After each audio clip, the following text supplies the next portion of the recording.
নমস্কার বন্ধুরা, আমার চ্যানেলে নতুন একটি ভিডিওতে আপনাদের সবাইকে আরও একবার অনেক অনেক স্বাগত। আজ আমি তৈরি করব শুটকি চিংড়ির ভর্তা। তার জন্য আমাকে এখানে শুটকি মাছ নিয়ে নিতে হচ্ছে এক বাটি। এগুলো চিংড়ি শুটকি, আর প্রত্যেকটা চিংড়ি মাছেরই খোসা ছাড়ানো রয়েছে। আর এখানে আছে ধনেপাতা কুচি, শুকনো লঙ্কা, কালো জিরে, লেবু, পেঁয়াজ কুচি আর গোটা রসুন। এবার আমি রান্নাটা শুরু করব। শুকনো চিংড়ি মাছটাকে আমি জলের ভেতরে দিয়ে দেবো। জলটা একটু বেশি ফুটে গেছিলো, 10 মিনিট মতো রেখে দেবো। কড়াই গরম হয়ে গেছে, এবার আমি এর মধ্যে একটু সর্ষের তেল দিয়ে দিচ্ছি। এই তেলের মধ্যে একটু কালো জিরে,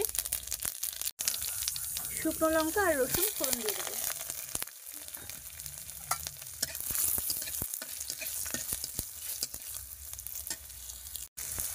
এবারে পেঁয়াজ কুচিও দিয়ে দিলাম আমি এর মধ্যে।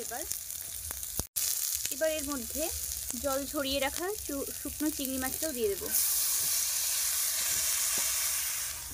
এটাকে খুব সুন্দর করে ভাজা ভাজা করে নিতে হবে। যতক্ষণ এর মধ্যে জল থাকে ঠিক ততক্ষণ ভাজতে হবে, না শুকানো পর্যন্ত জলটা। একটু সামান্য হলুদ দেব, কিন্তু আমি এর মধ্যে নুন ব্যবহার করব না, খুবই সামান্য। খুব সুন্দর করে ভাজা ভাজা হয়ে গেছে, এবার এটাকে নামিয়ে নেব। আমি এর মধ্যে নুন ব্যবহার করিনি, তার কারণ যখন কিনে আনা হয়েছিল তখন মা এটাকে নুন মাখিয়ে রোদে দিয়েছিল, সেই জন্য আমি আলাদাভাবে এর মধ্যে কোনো নুন ব্যবহার করলাম না। যদি আপনারা এরকম না করে থাকেন তাহলে অবশ্যই নুন দিতে হবে, তা নাহলে কিন্তু নুনটা হবে না। ভর্তাটা বানানোর জন্য আমি এখানে প্রথমে 3টি শুকনো লঙ্কা নিয়ে নেব।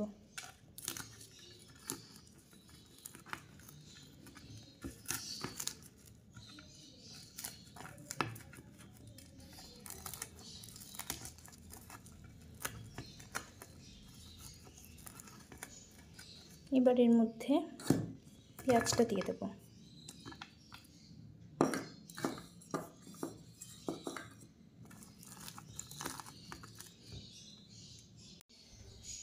এবার এর ভেতরে আমি ধনেপাতাটা দিয়ে দিচ্ছি।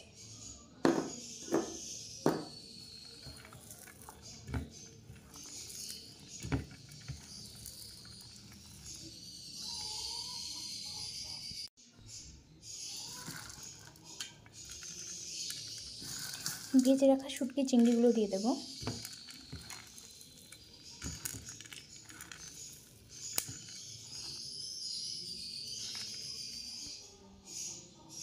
এবার একটু লেবুর রস দিয়ে দিচ্ছি।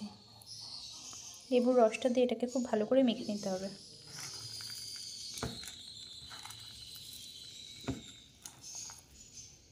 আমার শুটকি মাছের ভর্তাটা তৈরি করা হয়ে গেছে।